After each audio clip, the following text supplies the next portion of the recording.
Hey, hey everyone. You caught us in the middle of chatting. Hey, it's Aline from Virtual Veg Fest and Triangle Veg Fest, Veg Fest Expos, and of course the Plant-Based Network. And it is Saturday, so it's time for another live. And let's remember that this week's lives are presented and sponsored by Piedmont Farm Animal Refuge, which is in Pittsboro, North Carolina. Absolutely love them. If you don't know about them, please check them out. And of course, as a refuge, they would love to have donations.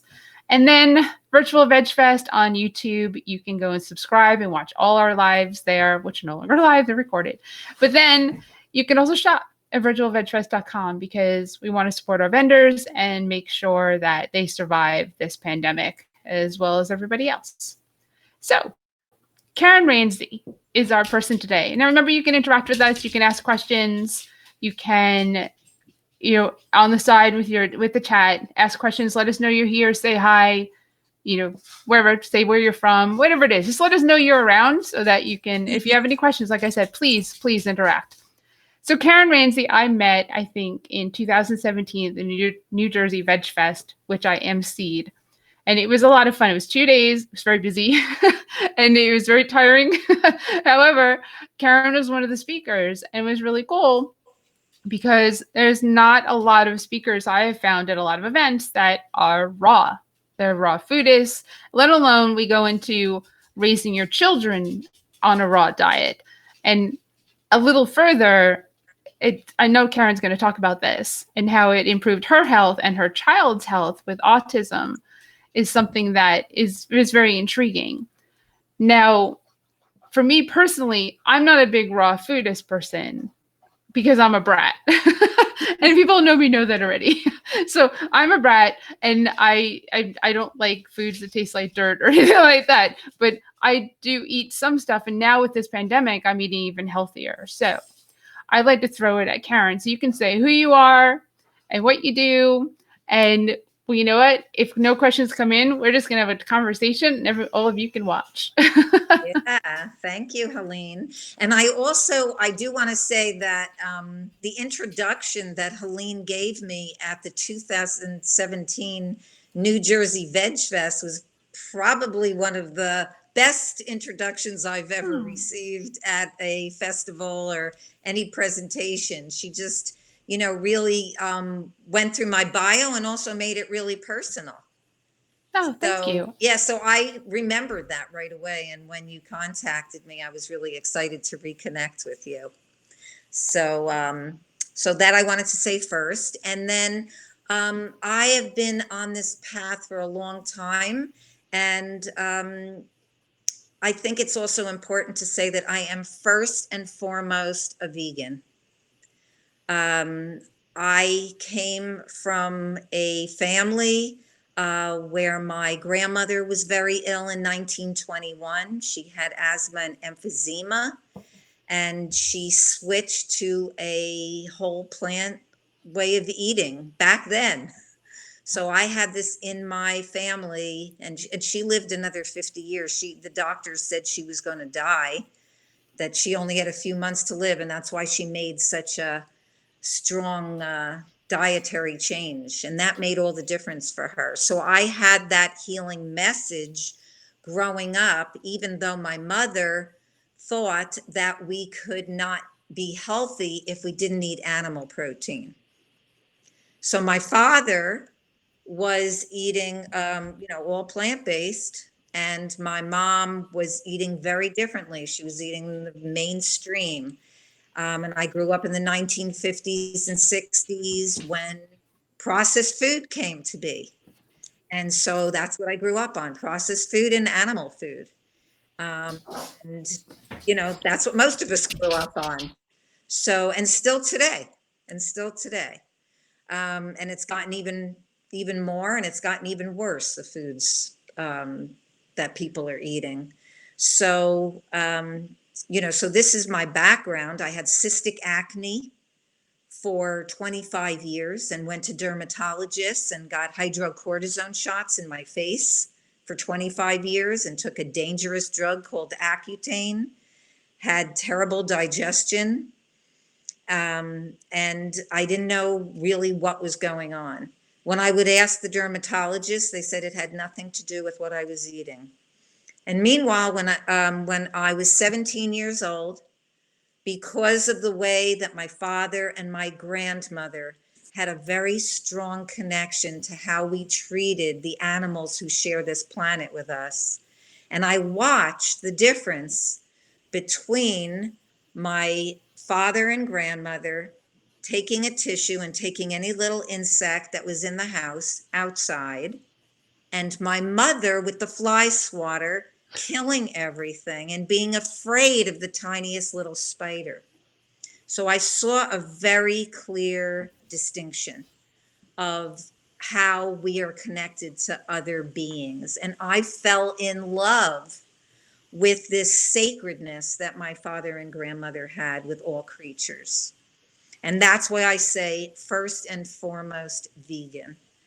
And so I switched in 1989 after, well, at 17 years old, I switched to vegetarian. I stopped eating animals, but I didn't stop eating dairy. And so my cystic acne did not go away. And for many, many years, I continued on that path. And it wasn't until 1989 that I went vegan. And when I gave up dairy, all of a sudden, 3 months later, after 25 years of severe cystic acne with lumps all over my face, it was gone. 3 months later, and I was like, what is going on? But it was the dairy.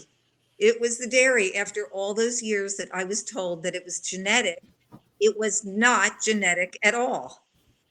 And for the next years, I was just excited that my digestion was better, that my skin was clear, that I could think more clearly. And I started doing my own research. And then I had my two children, and my second child was very sick, already at 5 weeks old, developing the symptoms of asthma and chronic ear infections. As vegans, I couldn't understand. I was eating so much healthier. Why was my second child so ill? And I started delving into that. Did a lot of reading, was going to doctors, giving him different drugs for his problems.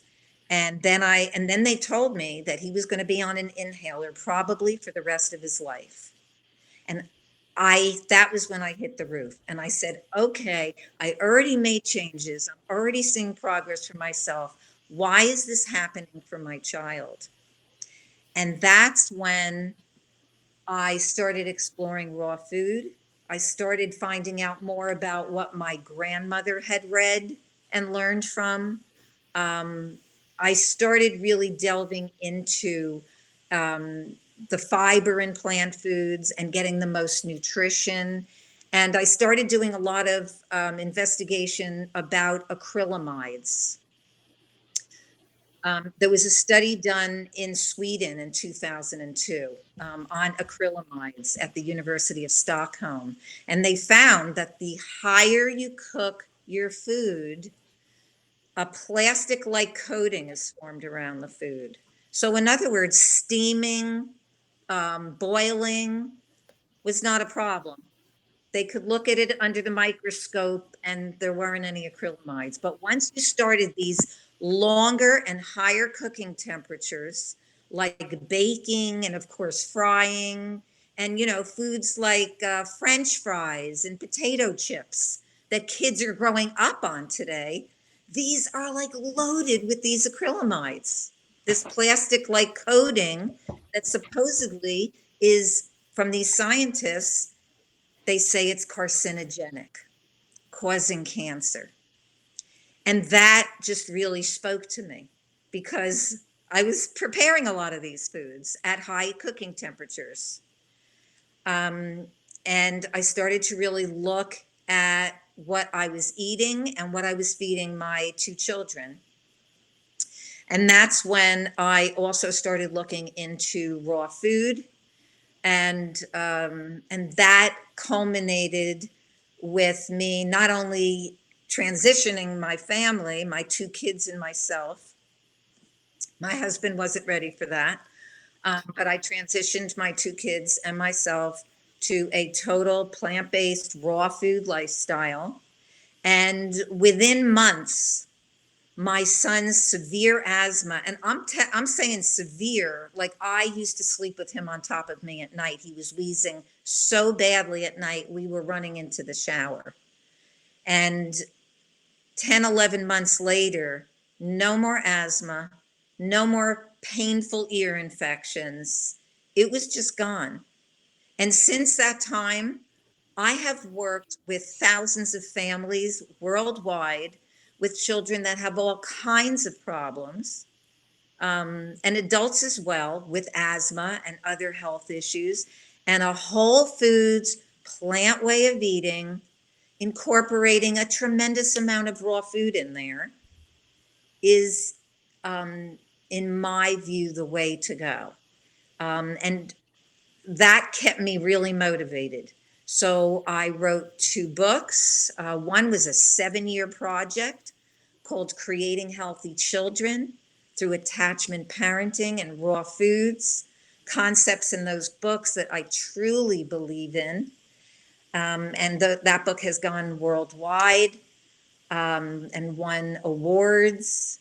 And my recipe book came as a result of that, because my readers wanted to see all the colorful raw foods in a simple recipe book that they could use with their families. So that was my second book. And my third book, which I hope to have out this year, is on nutrition for autism. Because I have been a speech and language pathologist for 43 years, and I work with children with learning problems, attention deficit disorder, and autism. And 43 years ago, when I started, I almost never saw a child with the symptoms of autism. It was like 1 in 10,000 children back then. Today, in my state of New Jersey, autism is 1 in 34 children. And I truly believe it's what women are eating during their pregnancy. There's many factors involved that I go into in this book, but I do believe that the food that we're eating today has a big impact. And so I've, written these books. I speak internationally. Now that we're affected by COVID-19, I've been doing many online events. And so that's basically what I do. And I work with people worldwide to help them with their health challenges and getting healthy on a vegan diet. And I also teach others who want to be vegan health coaches how to get out there and spread this word, because we need to really help people, especially today.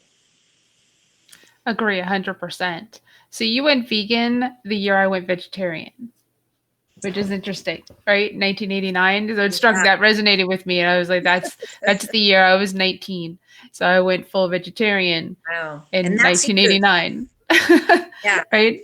And now, like, 30 plus years later, as you know, Yeah. it's been a long and windy road. Yeah, it can take some people time. I mean, look at me. I was 17 when I went vegetarian. I was like 40 when I went vegan. Like, it took me so long to take out the dairy and the eggs and that kind of, the animal products, not really realizing what was happening, all of the cruelty that goes on the factory farm, how cows are constantly impregnated. My husband became vegan recently because he found that out. And he said to me one day, "How come you didn't tell me that? I would have gone vegan sooner." And I said, I thought that was a given. Like, how are they supposed to get pregnant all the time, Right. A lot of people don't understand that in order for a female mammal to produce milk, in case you don't know what we're talking about, in order for female mammal, including humans, to produce milk, you have to get pregnant and have a baby. Right. That's how milk is produced in our bodies. And cows don't typically have that many calves. But they're forced to so that the milk production can continue over and over and over. And a cow who would typically live 20 plus years lives 5. That's right. Right? Because if you look at a human being, you look at a female human, right? I mean, having babies really wears on your body.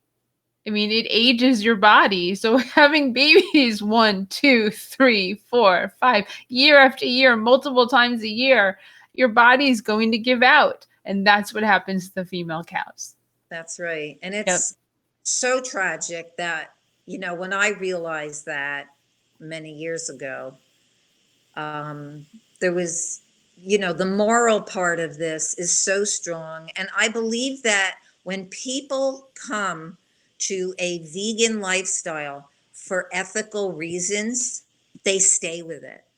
True. If people are only coming for the health reasons, then anytime anything goes wrong, and we're all exposed to chemicals and other exposures. So, our health can go bad, and we may need to tune it up and make changes. But certainly for me, like going back to an animal-based diet would never happen because the moral part is so strong. So I always talk with people about the moral aspect to help them understand what's really happening, that this is about you. Like even people who come into my classes, I am very clear about the fact that we have to come into this from the moral, ethical approach first. That has to be there first. Right. And some people go through the health and get to the ethics. Yes. It depends on where the seed is. Some people want the planet to survive for their children and grandchildren, and that might be their motivating factor. We do have a question from Carol. Hi, Carol. She says, for young children, what replaces the calcium for dairy? Which is a great question. So I want to hear what you have to say. Yes. We get calcium from so many plant foods, but a mother who's taking in a lot of leafy greens, that has calcium. Almonds have good calcium, oranges, figs. I mean, and all plant foods have some calcium, but those are some of the big ones. So, and certainly leafy greens, so important during pregnancy. And, so I always recommend, especially having like packing them in a green smoothie and big salads. So greens are crucial to get the calcium. And I also want to say that the protein in animal food is so difficult to digest, and it's stressful for the liver and the kidneys. And because of that, 70% of the calcium is actually washed out. And that's why the cultures that eat the most dairy, thinking that they're getting more calcium, they're actually not. So you see the United States, Switzerland, Scandinavia, all of these countries that eat a lot of dairy thinking they're getting a lot of calcium, they have the highest rates of osteoporosis in the world. And you see cultures that don't eat, traditional cultures that don't eat all of those animal foods, the Asian traditional cultures, they didn't have all of that bone loss that dairy eating cultures do. Now, of course, westernized culture has moved into the Asian countries. So now the younger people are eating dairy. And we're seeing that they're having the same problems as those in Western, more civilized, let's say, cultures who are eating all the animal foods and all the dairy. Right. And what people don't realize is that the milk commercials for calcium, to make sure your kids drink their glass of milk is just advertising in a way to make money as opposed to what's best for your health.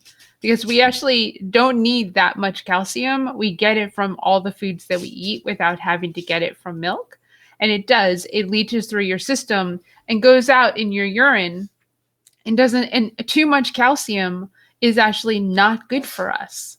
So it's so we have to remember the sugar industry, the dairy industry, the meat industry, the cigarette tobacco industry have all put out their advertisements, their mottos, or whatever you want to call it. They've all put this out there to say, this is good for you, this is good for you, this is good for you, this is good for you. You need it, you need it, you need it, you need it. It's not true. That's right. And these are multi-billion-dollar industries. Backed by the federal government, by the way. That's each right. each one, like, remember, tobacco is backed by the federal government. So is sugar. So is dairy. So is the meat industry. All of which have health-wise, there have been studies that says, and major studies, not like small studies, that say causes cancer, causes heart disease, diabetes, strokes. That's right. All that causes cancer. And it's the same with protein. I mean, yes. We shouldn't be getting so much protein. It's causing havoc on our digestive system. We can't handle all that protein. It's way too much. We're not supposed to eat all that protein. And we can get all the protein that we need in plant foods. I mean, spinach by calorie is 49% protein. And there's so many foods that contain protein. Even a banana has 5% complete protein. So we don't need protein from animal foods. And the fact is that the more protein you get from animal foods, the research is showing that there's an equivalent increase in chronic disease. Yes. I would joke around. I was an ethical choices educator and go into the classroom, and there would be a graphic that would have a white flour bagel with peanut butter. That alone has 19 grams of protein. 19 grams of protein. That's like, for some people, that's half your protein in a day in one meal, in one 400 calorie meal of the white bread bagel, right? 19 grams of protein. You don't need to eat a ton of protein. And every food on this planet, besides candy, it depends on the candy, but we're talking just real crap candy. Yeah. Has protein in it. Everything you eat has protein in it. People just immediately go to animal products for protein. Whereas you're right, the leafy spinach, the leafy greens. Yes. And beans, right? I don't think anybody other than starving nations, where there's starving, I don't think civilized nations that anybody's dying of protein deficiencies. Yeah, there's nobody actually. There's nobody who's ever had and been diagnosed with a protein deficiency ever. It doesn't happen because if you're eating, you get protein. That's just the fact. You can all look that up. It's right. Just do a Google search. Yeah. You'll find it really easily. Every food has protein. Find those cute little charts that say how much protein is in all different things. Okay, so good question. So Carol, thank you for interacting. Being on a raw diet, do you need any vitamins or probiotics? That's also a really good question. Okay, yes, that is a good question. You're getting your vitamins in your food. Okay. There are some things like B12 that I do recommend. Our soil is sometimes depleted of that.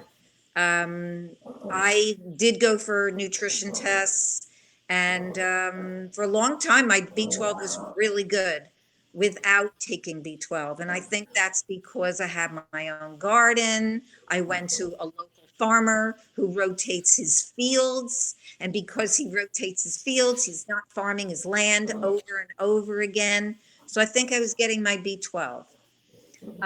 Then later, I was traveling a lot. My life got super busy. Sometimes I wasn't eating as well. And, I was still eating raw food, but sometimes I wasn't getting as much local. And I did go for a nutrition test. and my B12 was a little bit low. I did try to do a little bit of fasting because sometimes even if you are taking in B12, you may not be absorbing it properly. So I fasted for a few days to see if that would make a difference, but it really didn't after I went back for another nutrition test at a point later on. And so I do supplement with a spray, with a B12 spray, and my B12 is fine now. And I also, if somebody does not live in a sunny place, especially in the winter, like if you're in a northern climate, you may want to think about D3 because it's really important to get D3 from the sun if you can, but if you can't, you don't want to be without vitamin D. So, so a D3 supplement. But really, I look at each person's way of eating and see if they're getting all of their nutrition from food, because we can get really most everything in the plant foods that we eat.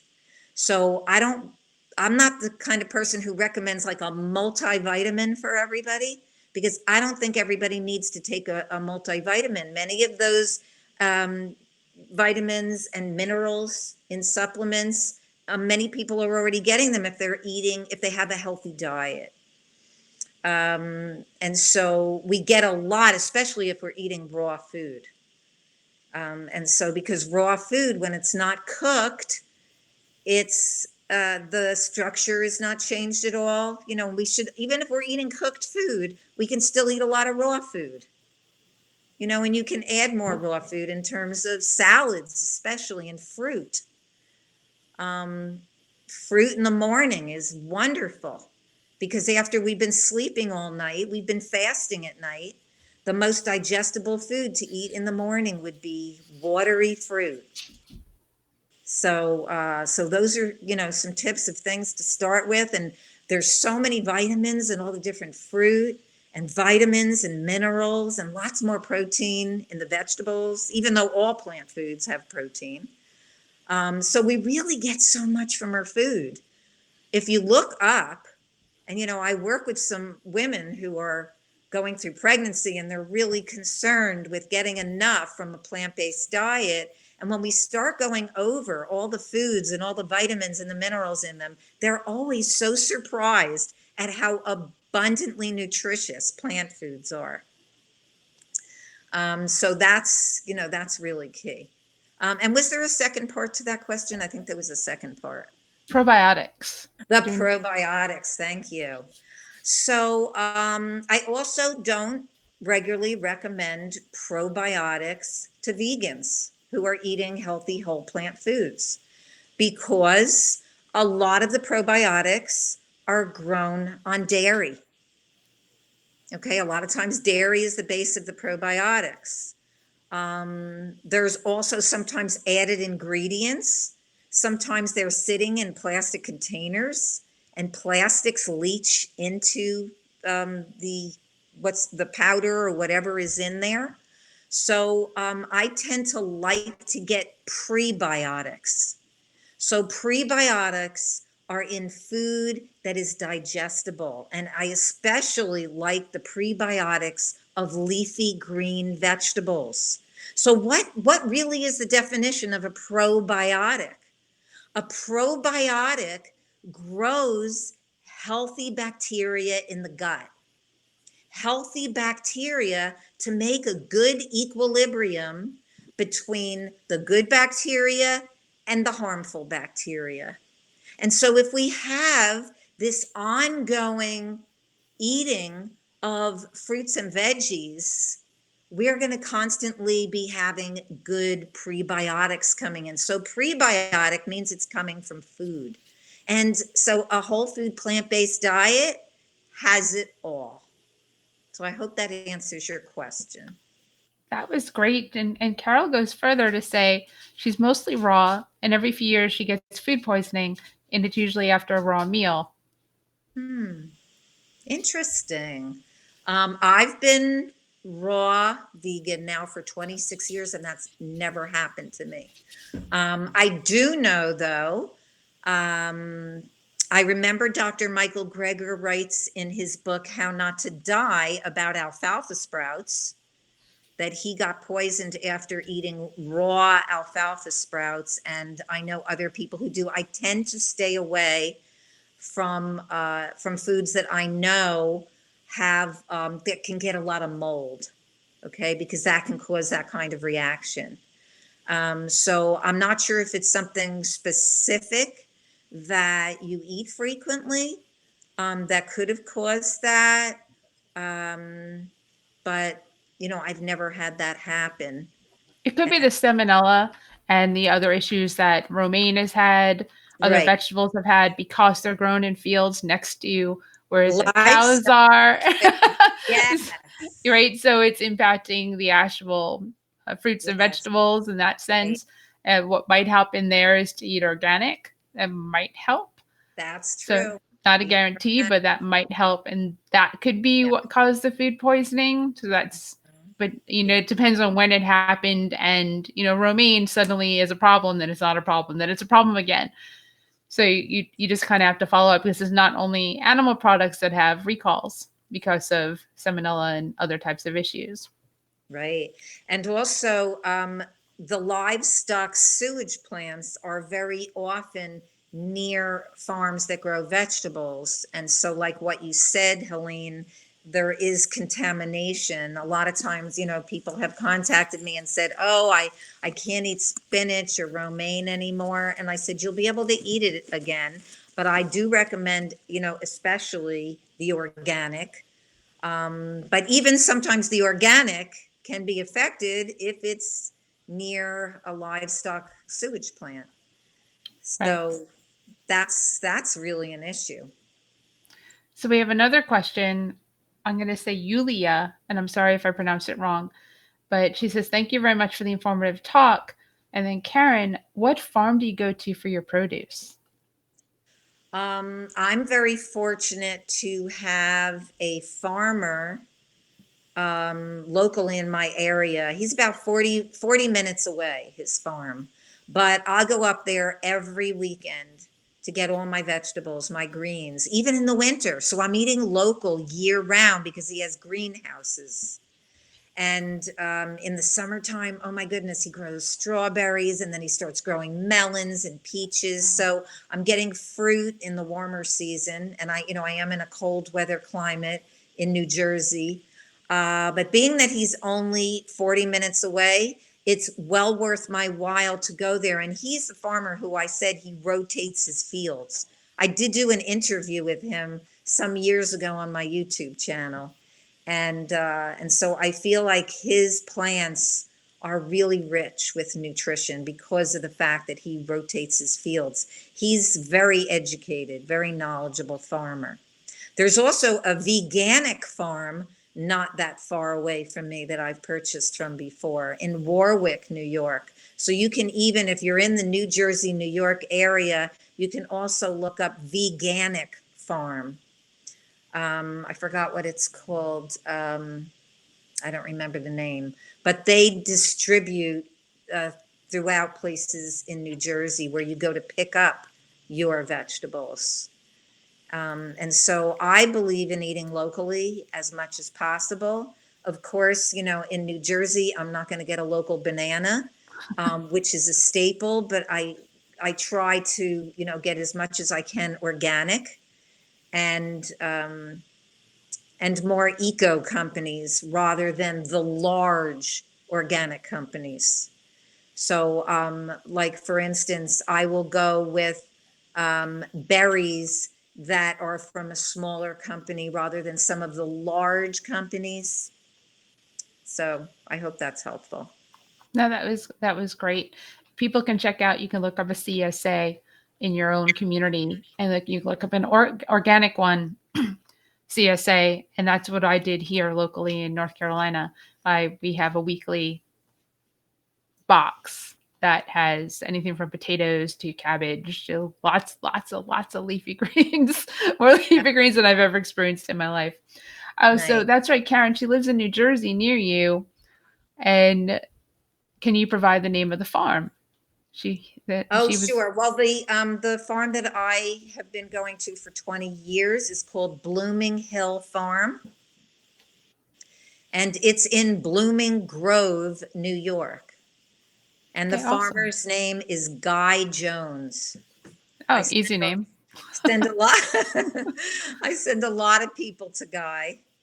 And so, yeah, so that's a great farm and definitely worth going there. And I do a CSA, what Helene was just mentioning, community supported agriculture, where every season I will give him $500 for his seeds, and he will give me back $550 of his produce.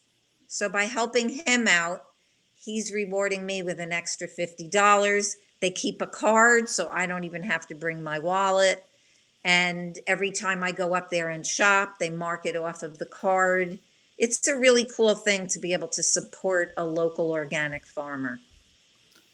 That's awesome. You're welcome to Julia. She's been to one of your classes. So Yeah. I think one of the things that people are probably really interested in are the parents with kids and raising healthy children, right? I mean, you're raising your kids raw, vegan to raw, and that, they're kids. Like I said, I'm 50, I'm a brat. So it's so Mhm. how do you get your kids to eat? I'm what I'm hearing is it's not 100% raw, that it's whole food plant-based with a lot of raw foods, Right. which is great for the plant-based network because it's a plant-based network. Exactly. So I'd love to hear more about Yeah. how your kids are So, doing. yeah. So, I mean, my kids, when we transitioned to raw, and I have to say, Helene, we transitioned to 100% raw because I was determined to heal my son. That was my goal. And there was a lot of conflict because my husband wasn't on the same page. But I was insistent because my son was really sick and I didn't want him on all those meds. And so when they were 5 and 3, my son was 3, we went to a completely raw vegan lifestyle. And that's when my son healed. Fruits and veggies. That was it. But of course, we had so much variety. Once you start looking into it, we have so many fruits and vegetables we can eat differently 365 days of the year. And I started making very simple recipes, which resulted in my recipe book, and my kids helped me with that. And they started preparing their own recipes, and I taught them how to create their own menu. When kids are involved in the kitchen, they tend to eat the food. If they're not involved, they're not going to eat the food, or they might not be as interested. But my kids became the chefs in our house, and my husband and I became the customers. We started out with play money, and as the years went by, it turned into real money, and it was the best investment I ever made. So my kids sometimes laugh now. They're 32 and 30 years old now.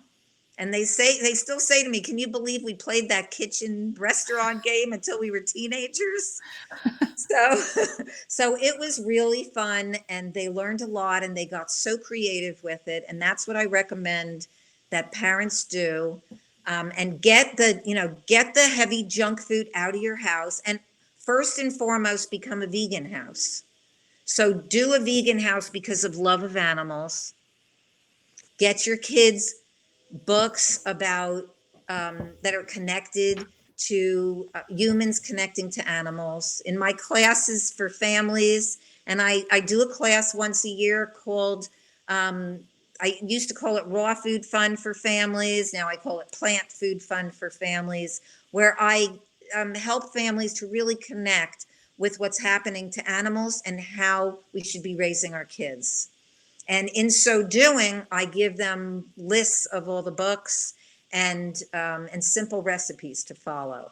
And so that's what parents need to do to raise the healthiest kids. Are your kids going to be exposed to other foods? Of course.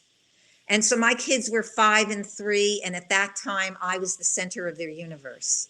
They didn't know anything else except for what I was giving them. But as they got older and as they started having more friends, they wanted to fit in. And I started making them things that were kind of like what the other kids were eating, but they weren't.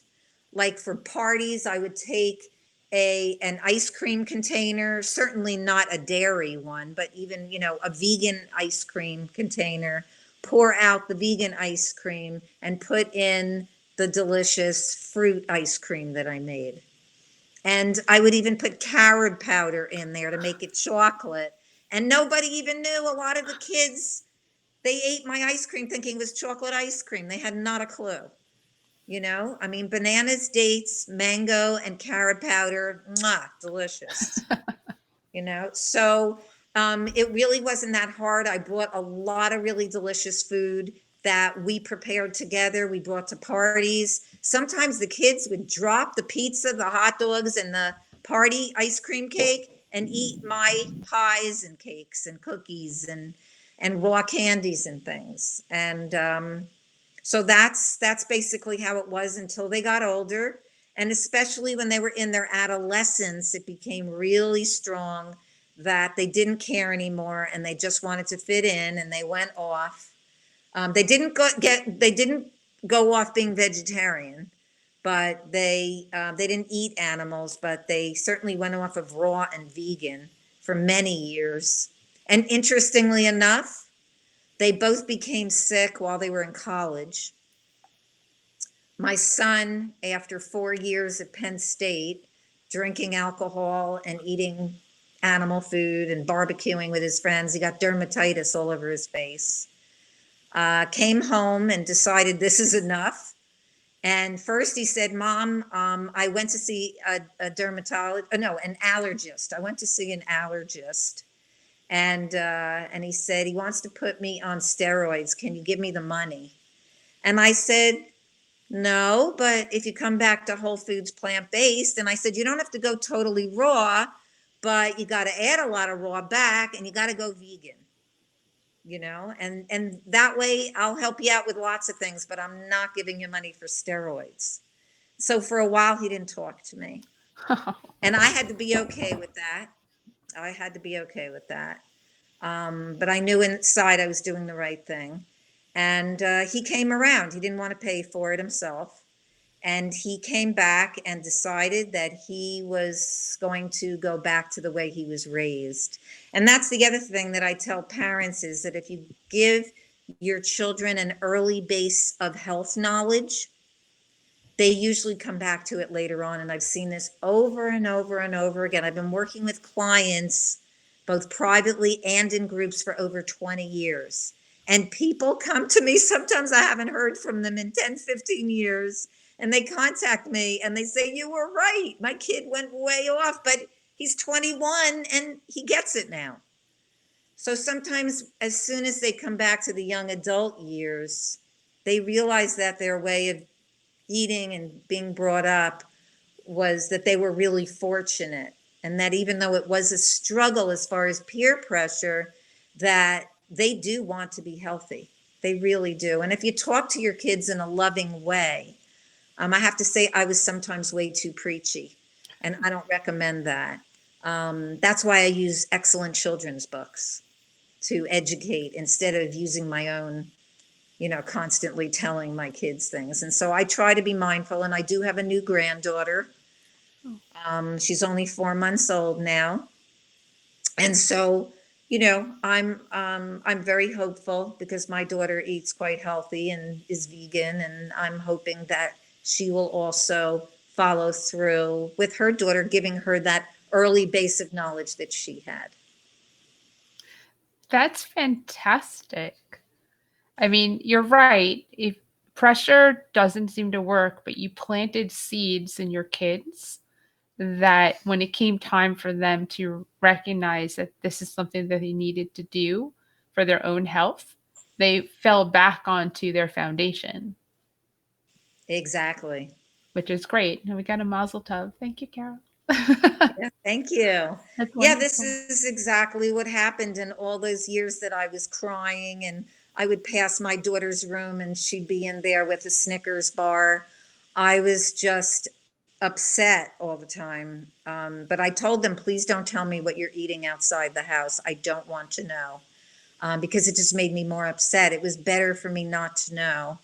And then when they finally came back and they did tell me, it was great. And my son did not tell me that he ate meat in college. He didn't tell me because he was vegan up until junior year of college.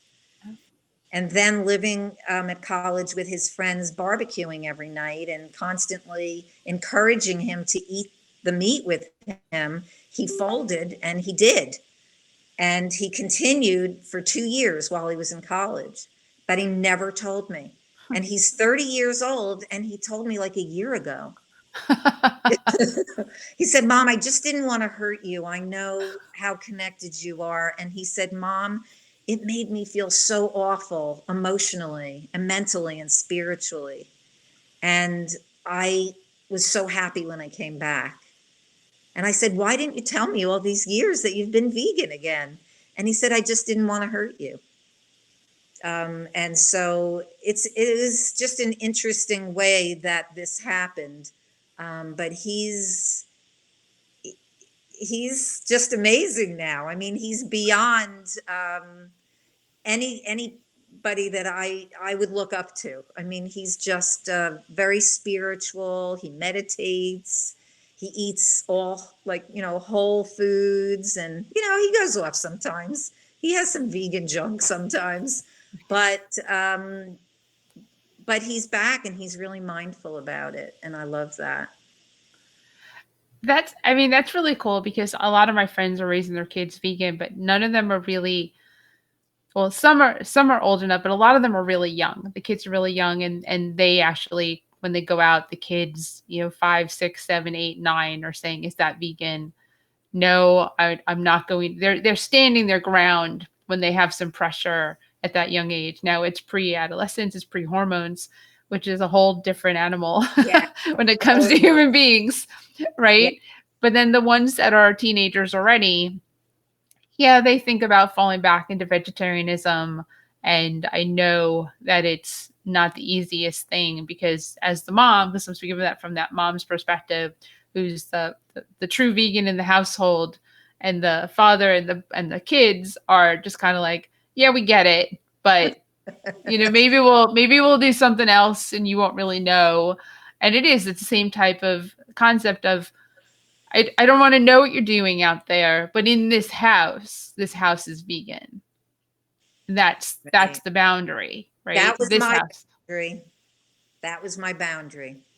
Yep. That you do, if you have something else outside, that's your decision. But this is my house. It's my kitchen. You can use it. You live here too, but this is a vegan house. Yes. And I made that clear from the very beginning, even though my husband was not vegan, and he respected that because I made that boundary really clear. So all these years, he's only become a vegan recently. He's been vegetarian for many years. When I met him, he was not a vegetarian. I was a vegetarian. But interestingly enough, my husband is Colombian, and he grew up on much healthier food than I did. He came from a family in Colombia. They were poor.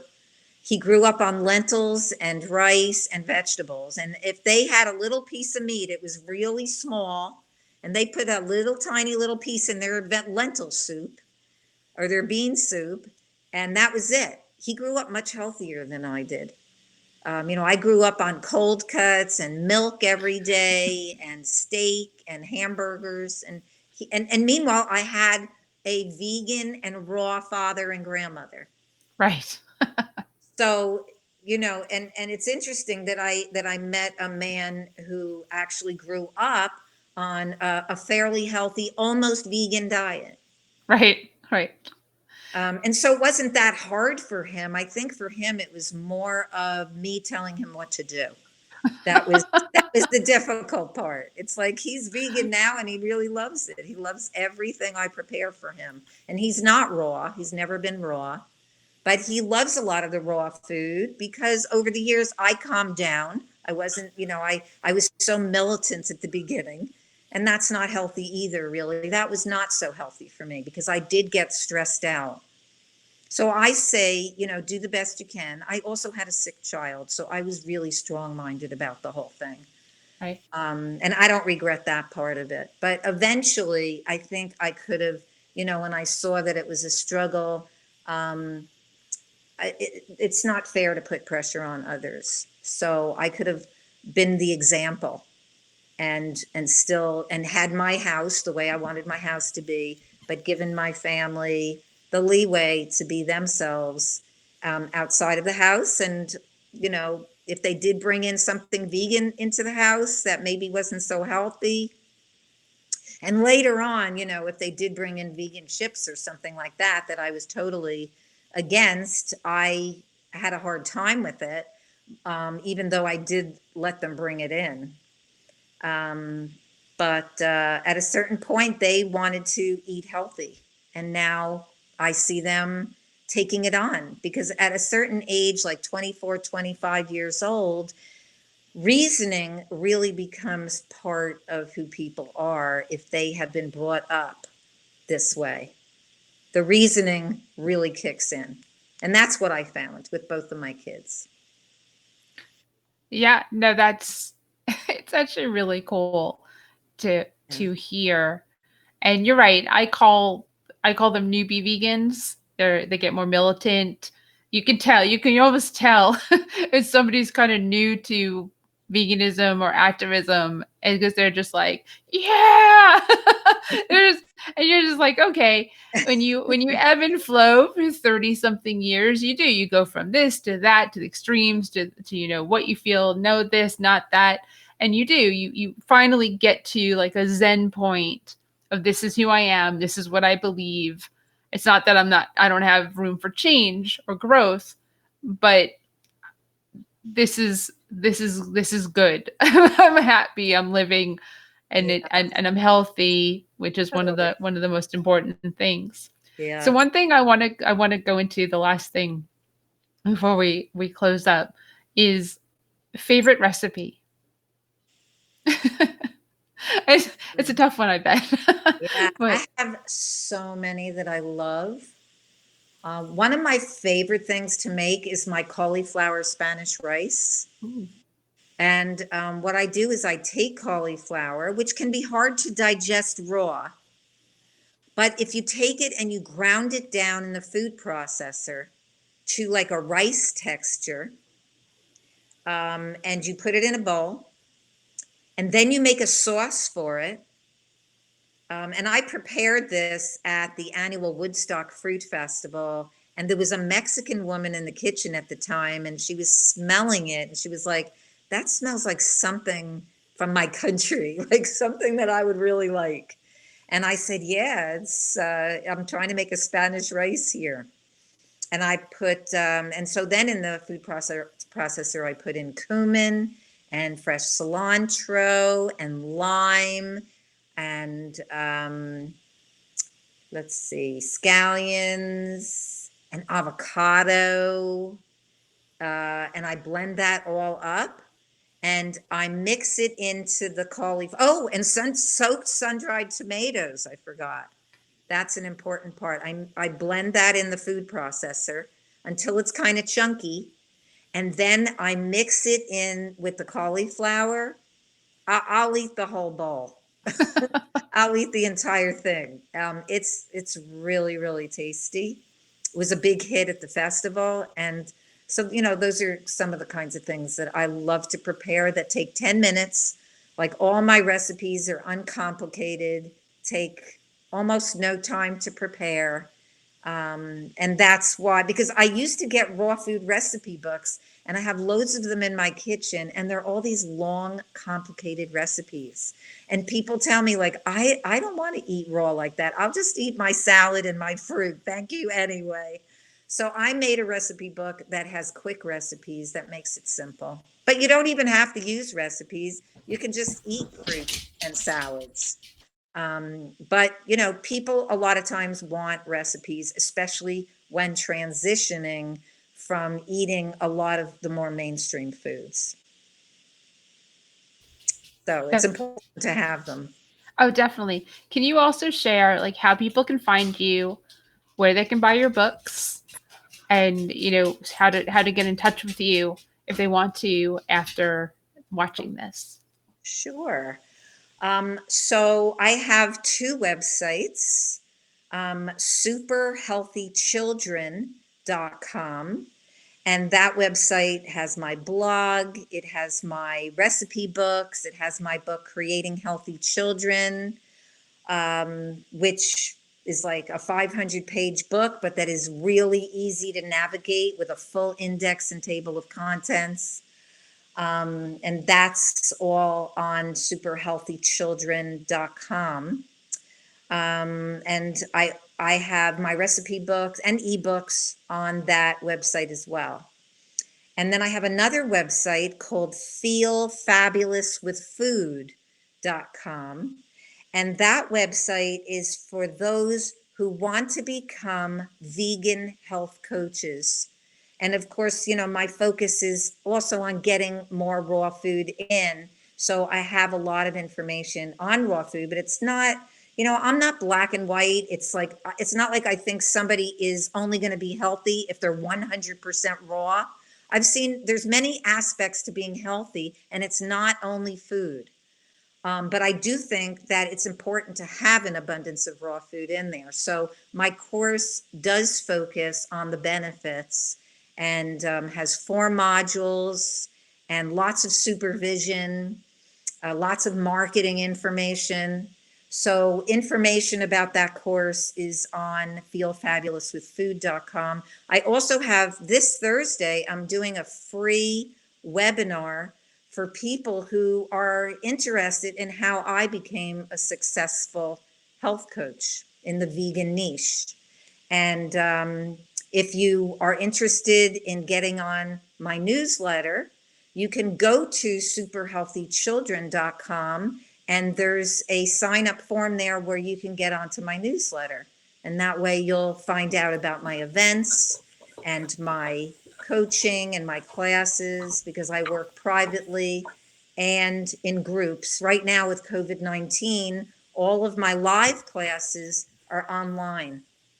So I just finished a 5-week program on Tuesday nights, and my next 5-week plant-based and raw food course, and this is different than my health coaching certification course. This is a course for people who just want to be getting support, getting really delicious recipes, and love being in a small, intimate group where they can get feedback and get answers to their own questions. And so getting on my newsletter would be key, or also emailing me at either one of those sites which would be Karen, Karen, at superhealthychildren.com, or Karen, Karen, at feelfabulouswithfood.com. Perfect. I put that into the comments for you. Excuse me, that so everyone can, as they're watching, they get to this point, they have it in the comments so they can see that. Well, really, thank you so much. I mean, I'm tapping into my resources of people that I've met since I've been doing this since 2014. And I just kind of go through my Rolodex in my head and go, oh yeah, let me contact Karen. and so far it's gone really well with everyone wanting to come on and do these live talks. This has been fantastic. I've loved everything that you've said. I feel like everyone else has learned so much. And Carol just said, thank you both so much. You're welcome, Carol. Thank you for joining us, Carol. Yes, thank you. Anybody and everyone else too, because a lot of people have been watching while we've been doing this. And let me tell you, like, when in-person events come back, I would love for you to come and speak at the events that I'll have, because I would love that. I would really, really enjoy that, because this is, I mean, every event organizer gets that question of, is there any raw food? every organizer gets that question. Is there raw food? Is there food with no oil? I mean, we do, and it's hard because I'm gluten free, so it's easier for me to make sure there's always gluten-free food at an event that I produce. Always, right. Every vendor almost has to have it. But when it go into that raw, oil-free, I kind of leave it up to the vendors to have a variety of foods. Yeah. Now, Gangster Vegan has been one of our vendors, and he is raw and organic. And and delicious. In case if you're up in Pennsylvania, definitely go check that out, because he's also donating and giving away food during this pandemic as well, which is very, very cool. Oh, so nice. But really, thank you so much for joining us, and everyone else, thank you again for joining us on, I think this is our 27th live with vegan influencers from all over the world. Next week, we do have a cooking demo on Thursday with Shoba, who's out of Atlanta. And then on Sunday, because July 4th is Saturday, on Sunday, July 5th, we've got Henny LeBronx, and who's going to be Ben, but he's going to be on, and we're going to have like a really great talk then too. So all these are at 4 p.m. Eastern Daylight Time. And remember to go to Virtual Veg Fest, and you can share this with everyone that you know and help us grow and get through this pandemic. And of course, my ending PSA is please wear a mask over your face, over your nose, and on your and not on your chin. And please social distance and stay home, because I really want to have events. And until we get a handle on this, live events. Right, until we get a handle on this, we're not going to. And that's one of the ways that you can help. And also, please stay safe, because, of course, when we do go back to in person, I want to see you all. Have a great day, everyone. And Karen, thank you again. Thank you so much, Helene. It was so much fun being on your show. I really enjoyed it. Thank you.